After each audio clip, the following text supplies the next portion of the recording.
Sur les chemins de la connaissance, Roland Houguet présente Flavius Joseph, général malgré lui.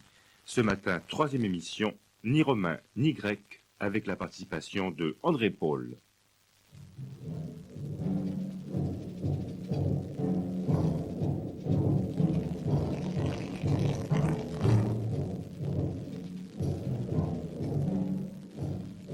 André Paul, nous vous devons plusieurs ouvrages qui touchent à la période qui intéresse Flavius Joseph, de plus ou moins près d'ailleurs, dont Le monde des Juifs à l'heure de Jésus, c'est une histoire politique, et le judaïsme ancien et la Bible. Or, dans ce dernier livre, Flavius Joseph revient assez régulièrement.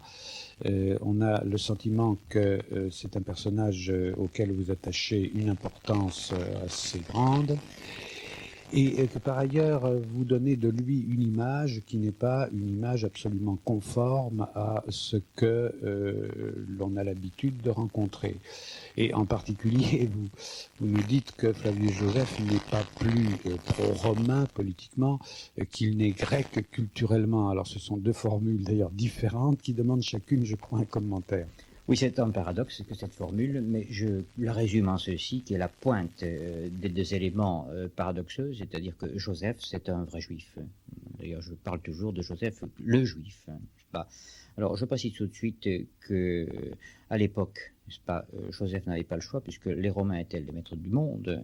Non, ce n'était pas être pro-romain que donner acte à l'ensemble de l'ocuméné, c'est-à-dire de l'orbis terrarum du monde habité de l'époque, que ceux-ci étaient vraiment dominés par Rome. D'ailleurs, je cite Joseph, qui écrit lui-même que les Romains dominent le monde entier, et la fortune, c'est un mot tuké, un grec tiké, ou tiché, qui est une grande passe chez lui, la fortune se met de leur côté, du côté des Romains, et Dieu, qui fait circuler l'empire d'une nation à l'autre, est maintenant en Italie. Or, si Dieu est en Italie, effectivement, Joseph l'affirme lui-même, ce n'est pas être pro-romain que lui, qui est un citoyen du monde méditerranéen, et par-dessus le marché qui est créé à Rome, chez les Romains, ce n'est pas être pro-romain, n'est-ce pas, que de prendre la mesure et toute la profondeur objective de cette situation. Autrement dit, vous évacuez tous les aspects événementiels, circonstanciels pour vous attacher au fond de l'œuvre de Joseph, et le fond de cette œuvre touche évidemment à la diaspora, et en particulier bien sûr à la diaspora à Rome, puisque c'est là qu'il vit. Oui, je crois que je dirais tout de suite qu'il y a une continuité fondamentale dans la vie de Joseph, et j'allais dire dans l'œuvre de Joseph. Il a toujours été un juif, judéen d'origine, de famille sacerdotale, et luttant toujours pour la légitimation et l'identification de sa nation juive où qu'il fût. Il s'est trouvé, n'est-ce pas, naître en Judée, à Jérusalem. Il s'est trouvé lui-même exercer des fonctions diplomatiques tout jeune, à l'âge de 18 ans à Rome, ce qui fait d'ailleurs qu'il devait manier le grec, peut-être pas très avec virtuosité, mais je pense qu'il devait parler grec suffisamment pour pouvoir exercer ses fonctions diplomatiques qu'on lui avait confiées de Jérusalem, n'est-ce pas? Et ceci tout jeune. N'oublions pas qu'il a vécu en Galilée comme général en chef également, et que la Galilée était un territoire de Palestine très hellénisé à l'époque, où la langue était grecque, était celle des affaires, celle de la circulation économique, et celle de la culture également. Si vous dites qu'il n'est pas culturellement grec, c'est un paradoxe alors, une fois de plus. Oui, c'est un paradoxe, oui et non, parce que Joseph aussi n'avait pas le choix. De même qu'en politique, les Romains étaient les maîtres, et si Dieu était à l'Italie, donc il fallait être avec du côté de Dieu, n'est-ce pas? Et il le dit lui-même, et du côté de la fortune, de la pronoia, pour employer son vocabulaire, qui est grec, n'est-ce pas? Mais du côté de la langue, je dirais que c'est la même chose, et c'est pour ça que Joseph a été un juif judéen en Judée, et il a été un juif de diaspora en Rome, n'est-ce pas? Alors là, effectivement, quel type de juif de diaspora a-t-il été? Qu'est-ce qu'il a fait? Quelle était la situation de Rome à l'époque? Est-ce qu'il est vraiment une diaspora romaine représentative? Que faisait-elle? Qu'avait-elle produit? Comment elle-même se justifiait-elle? Etc., etc. Et comment situer Joseph lui-même? Oui, alors ce sont ces problèmes qu'il faudra aborder, parce que ce sont ceux justement qu'on n'aborde pas souvent. Il faut savoir deux choses. Joseph était allé à Rome une première fois sous Néron, mais il est revenu définitivement, il s'y est implanté en 71, n'est-ce pas? Il était tout jeune, il avait une vingtaine d'années, 22, 23 ans, soit 24 peut-être. Bien. Alors Rome comptait des juifs dans un nombre, disons, respectables quand même, mais ces juifs, premièrement, étaient éparpillés. On les trouvait surtout dans le Transtévère, dans des petites communautés qui s'appelaient d'ailleurs des paroisses, des synagogailles, n'est-ce pas, et où ils vivaient des artisanats. Et on sait par les catacombes juives de l'époque, par l'archéologie surtout, ou l'épigraphie, on sait que ces juifs étaient de petite extraction. On sait par exemple par les photographes qu'ils faisaient sur les stèles mortuaires, entre autres choses, on sait que leur culture n'était pas très élevée, et d'autre part que l'élaboration, disons, doctrinale du judaïsme qui était le leur était modeste également. Effectivement, ils avaient une croyance assez pâle dans la résurrection, ceci nous le savons par les textes figurant sur les stèles mortuaires dont j'ai parlé tout de suite. On sait également qu'ils pratiquaient la loi de Moïse, mais tout ça était flou, et ils n'avaient pas surtout de corpus littéraire, de référence, comme il y en avait avec la Torah de Moïse hébraïque, ou araméenne déjà peut-être fragmentairement en Judée, ou comme en avaient les Juifs d'Alexandrie de longue date, dans la traduction grecque des Septante, et toute une immense littérature extrêmement robuste, culturellement et littérairement, que les Juifs avaient produite à la suite de la Septante, n'est-ce pas? Donc ils étaient pauvres culturellement, socialement ils étaient assez disséminés dans de petites communautés, il leur manquait cet outil, cet équipement culturel, à la fois pour se situer par rapport à eux, s'identifier, se reconnaître, pour pouvoir perdurer, produire eux-mêmes leurs outils culturels de légitimation et d'identification, et en même temps par rapport à Rome et à la société de l'époque, pour pouvoir exister dans une relation d'intégration relative, je dirais, mais en même temps qui permettent, par leur constitution propre, la Torah de Moïse traduite et cohérente par rapport à la culture ambiante, comme l'avaient fait, n'est-ce pas, les Juifs d'Alexandrie, pour pouvoir situer par rapport aux autres. Et en l'occurrence, c'était les Romains de culture et de langue grecque de l'époque. Bon, ça, c'est une première chose. Voulez-vous dire alors que Joseph a joué un rôle dans ce sens, André-Paul? Je crois que Joseph a joué un rôle très fort dans ce sens. Et je pense que son œuvre, l'œuvre de Joseph, est une façon, effectivement, est-ce qu'il l'a délibérément voulu ainsi, mais de fait, il a apporté, non pas cette communauté juive, car on ne peut pas dire que c'était une communauté juive, mais enfin à ces éléments de communauté juive pauvre, culturellement pâle, doctrinalement dispersés, éparpillés, il leur a apporté ce qui leur manquait, ce que représentait par exemple pour Alexandrie la Torah de Moïse traduite en grec, avec toute cette énorme littérature qui est née à la suite, avec la lettre d'Aristée, toutes les œuvres des historiens, des philosophes juifs de langue grecque. Je pense que Joseph a représenté à Rome l'équivalent, l'homologue, qu'il a apporté à cette communauté pour lui donner son équipement d'auto-reconnaissance et de fonction de reconnaissance par les autres, c'est-à-dire par la communauté culturelle de Rome, pour qu'elle existe elle-même dans cette communauté, avec sa charte propre, ses canons, ses éléments culturels, pour qu'on puisse la distinguer et en même temps la respecter. Je crois que la fonction objective de l'œuvre de Joseph dans cette communauté juive est celle-ci. Vous annonciez un second point. Alors, oui, à Rome, il y avait des chrétiens à ce moment-là. Nous oublions que, nous le savons d'ailleurs, je le rappelle, que saint Paul a écrit l'Épître aux Romains en 54, c'est-à-dire 16-17 ans avant que Joseph ne s'implante à Rome.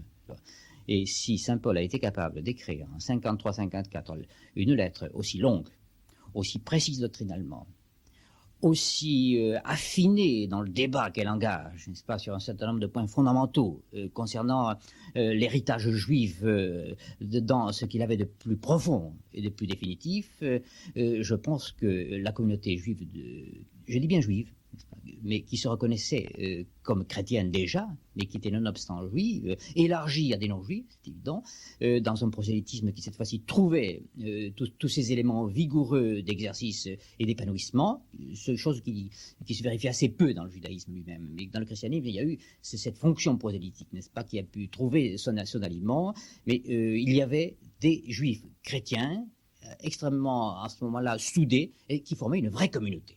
Et la preuve de saint Paul romain désigne cette communauté d'une façon précise, extrêmement forte et je crois irréfutable. Et Joseph a trouvé lui-même cette communauté à Rome.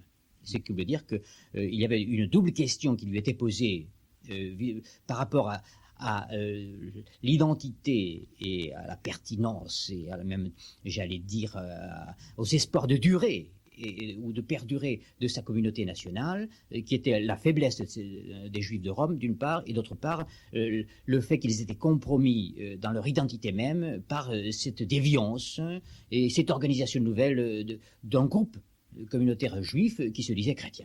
Et c'était un grave danger. Connaît-on alors sa position précise à l'égard des chrétiens, puisqu'on sait qu'il y a eu dans la guerre des Juifs sans doute un passage intrapolé, si je puis dire, où il fait mention du Christ, etc. Et la question a l'air bien compliquée. Vous faites allusion à ce qu'on appelle le testimonium Flavianum, c'est-à-dire que le témoignage de Joseph sur le Christ, que l'on trouve, je précise, dans les Antiquités juives, dans la guerre des Juifs. Évidemment, c'est un passage célèbre qui a fait couler beaucoup d'encre, et il nous vient par le canal de la littérature chrétienne. On l'identifie, on le repère dans l'œuvre de Flavius Joseph depuis Eusèbe de Césarée. Et ensuite, nous avons de ce texte où Joseph dit que les chrétiens croyaient en Jésus-Christ ressuscité, qui faisait des miracles, qui avait des apôtres, etc., où c'est une dizaine de lignes seulement. Et ce texte a cheminé lui-même tout seul, comme un centon, indépendamment d'un ensemble. Nous le retrouvons chez Saint Jérôme, on le retrouve dans une variante arabe au Xe siècle, d'ailleurs plus proche de sa purification, je dirais critique, qui en a été faite par la suite. Bon, si bien que c'est assez difficile de se retrouver et de reconstituer, comme ont essayé de le faire un certain nombre de savants, d'ailleurs avec talent, de reconstituer un texte primitif. Je crois que la chose n'est pas là, disons. Mais enfin, il est un fait qu'on ne saura jamais si ce texte a été écrit ou non par Joseph, ou si ce sont des chrétiens pour vraiment pousser jusqu'au bout le baptême chrétien de l'œuvre de Joseph, car ne l'oublions pas, ce sont les chrétiens qui ont sauvé l'œuvre de Joseph, comme ils ont sauvé celle de Philon d'Alexandrie d'ailleurs, pour pousser jusqu'au bout ce baptême, qui lui ont imputé ces témoignages sur le Christ, effectivement. Mais nulle part ailleurs il ne parle du Christ ni du christianisme, c'est vrai. Par contre, ce qui est extrêmement important, et c'est un travail que j'ai amorcé, sur lequel j'ai fait un certain nombre de publications déjà, c'est de voir quels sont des repères dans toute l'œuvre de Joseph, justement de cette défense que lui-même a opérée vis-à-vis de ce que j'appelais tout à l'heure une déviance, ou la constitution sur le fond d'une misère sociale et culturelle qui était celle des Juifs restés dans le judaïsme, constitution cette fois-ci organique, extrêmement puissante et forte et motivée, produisant déjà toute littérature de ces juifs, s'élargissant à des non-juifs qui s'appelaient déjà communauté chrétienne. N'oublions pas que Clément de Rome, ou l'auteur de la lettre de Clément de Rome, était contemporain des Antiquités juives de Joseph. Et cette pièce, cette encyclique qui est partie de Rome et qui a été envoyée aux églises, n'est-ce pas, montre bien qu'à Rome, on était capable, chez ces chrétiens, n'est-ce pas, qui compromettait l'existence même de la communauté juive, on était capable de produire ce que le judaïsme de diaspora de Rome n'avait jamais été capable de produire. Et Joseph ripostait par une œuvre robuste et solide, n'est-ce pas. Et dans ce sens, on peut repérer, et je me suis livré autant que j'ai pu par un certain nombre de choses, on peut repérer des éléments que j'appelle, d'une façon excessive, que j'appelle antichrétiens chez Joseph. On peut en énoncer un certain nombre. Lesquels précisément? Écoutez, j'ai fait tout un travail sur le thème de l'alliance. C'est le premier que j'ai eu. Faisant un enseignement où j'expliquais les premiers chapitres du livre premier des Antiquités juives, je suis arrivé à Noé et à l'alliance. Vous savez que dans l'Ancien Testament, dans la Bible, n'est-ce pas, le thème de l'alliance est fondamental, et dans le Nouveau Testament aussi. Bon, c'est à partir du déluge, de la fin du déluge, et que Dieu fait alliance avec Noé. Le terme de berit, en hébreu, traduit en grec diatéké, intervient très formellement dans l'institution de l'alliance avec pour signe l'arc-en-ciel avec Noé. Ce même thème, vous le retrouvez avec Abraham au chapitre 15e et 17e de la Genèse, n'est-ce pas? Dieu fait alliance avec Abraham, et le signe, cette fois-ci, puisque c'est un signe davantage ethnique, disons, biologique, d'une certaine façon, une signature corporelle, c'est celui de la circoncision. Bon, troisième passage de l'Ancien Testament où vous avez le thème de l'alliance comme fondamental, c'est la révélation au Sinaï, Exode 24, à Moïse. D'où alors l'alliance qui est signifiée par les tables de la loi. Et nous trouvons chaque fois ce terme berit traduit par diatéké. Or, si vous prenez l'œuvre de Joseph, qui dans les 11 des 20 livres qui constituent les Antiquités juives suit ce que nous appelons l'Ancien Testament dans ses livres historiques. Comme il fait une histoire, il ne fait pas ensuite un démarquage ou une paraphrase des prophètes. Il suit les livres historiques. Bon, qu'est-ce qui se passe? C'est que Joseph n'emploie jamais le mot alliance, diatéké, dans son ouvrage, nulle part, dans le sens d'alliance, précisément. Il emploie diatéké dans son deuxième sens qu'il a en grec, c'est-à-dire de mesure testamentaire, dans le sens légal du terme. C'est pas une disposition qui fait qu'on lègue à ses héritiers les biens que l'on possède. Donc il efface le sens de la Bible, alors pourquoi? Mais c'est-à-dire, non seulement il a effacé le mot, dans le sens qu'il a pris dans la Bible et dans la Bible chrétienne, mais il a transformé entièrement le récit. Alors, effectivement, je pourrais vous donner des exemples. Il a gommé le passage à propos d'Abraham et de la circoncision, Moïse au Sinaï, Exode 24, et pour Noé également, il fait tout un développement sur le pacte de non-agression entre Dieu et l'Alliance disparaît entièrement, et c'est le cas pour Abraham et c'est le cas pour Moïse. Alors il gomme et il transforme le récit, selon un procédé d'ailleurs qu'il n'a pas inventé lui-même, car souvent ce qu'on appelle les targumis, c'est-à-dire les traducteurs araméens de la Bible, quand ils étaient en face d'une difficulté, soit d'une difficulté philologique, soit d'une difficulté morale, soit il supprimait le texte, soit il le transformait radicalement. Alors Joseph a utilisé ce qu'on appelle le procédé targumique, c'est-à-dire d'adaptation, traduction araméenne de la Bible, que vous trouvez également dans la Septante. Il faut rendre le texte le plus limpide et le plus transparent possible en fonction des capacités d'accueil qui est celui de la communauté qui va lire. Souvent, ce sont des traditions qui sont implantées plus ou moins oralement dans cette communauté qui vont être perfusées à la place des éléments que l'on va retrancher. Mais en quoi alors est-ce antichrétien, si je puis dire? Mais le mot est un petit peu fort, mais enfin nous sentons quand même une réserve vis-à-vis du thème de l'Alliance qu'on va retrouver dans le Nouveau Testament, car c'est la Bible chrétienne qui va valoriser et consacrer une fois pour toutes le thème de l'Alliance. Merci André-Paul. Je rappelle que vous avez publié Le judaïsme ancien et la Bible chez Desclés, que d'autre part, les éditions du Cerf viennent de rééditer les 3 premiers chapitres des Antiquités juives de Flavius Joseph. Et enfin, pour les personnes vraiment érudites, je signale qu'on trouve une bibliographie internationale dans le numéro 3 juillet-septembre 90 de la revue Recherche de sciences religieuses.